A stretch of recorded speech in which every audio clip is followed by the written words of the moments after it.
The very first thing we noticed about the Xiaomi Redmi 1S wasn't the bright red capacitive buttons on the face, even if they're awesome and reminded us of the 1X Plus.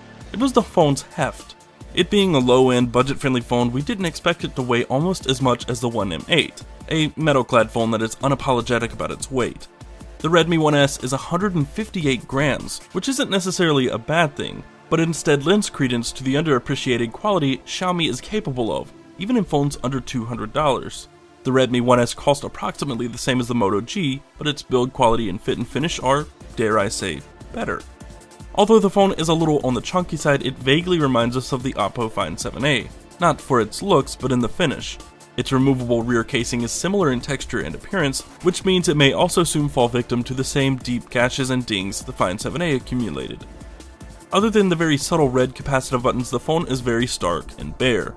The front is a little heavy on the bezels for our tastes, but that's to be expected in a phone of this caliber. We won't dwell too much on specs, other than to say with the exception of a secondary SIM slot, the 8-megapixel camera, and a marginally faster clock speed on a Snapdragon 400 SoC, it's a lot like the Moto G. It has 1GB of RAM, 8GB of storage, and a 2000 mAh battery, though this one is removable. And it has a microSD card slot, which supports up to 32GB. However, in day-to-day performance we've noticed some quirks which were annoying and frustrating.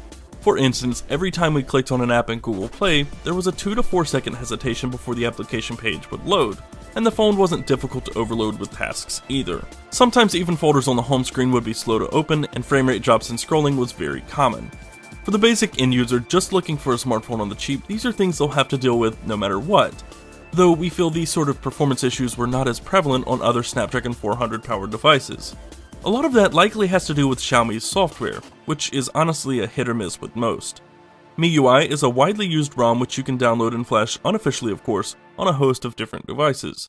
It's unlike most other strains of Android in that it doesn't have an application drawer, so sort of like on iOS, you're forced to keep every last application icon on a swath of home screens. Even with a little rearranging ourselves, we felt a little overwhelmed and disorganized. But MIUI is powered by deep levels of customization.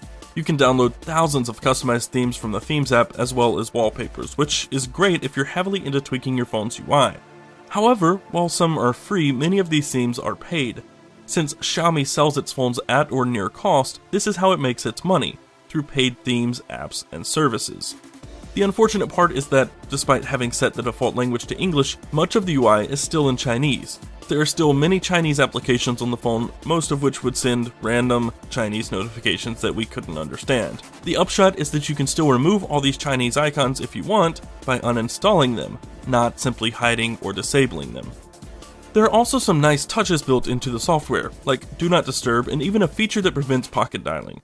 The quick settings panel is customizable, and so are the capacitive navigation buttons. Finally, par for the course is the camera. At 8 megapixels, most pictures aired on the cool side and came out bland and dull, and even in well-lit shots, some level of noise was still visible. That said, we've seen flagships that consistently take worse pictures than this phone, so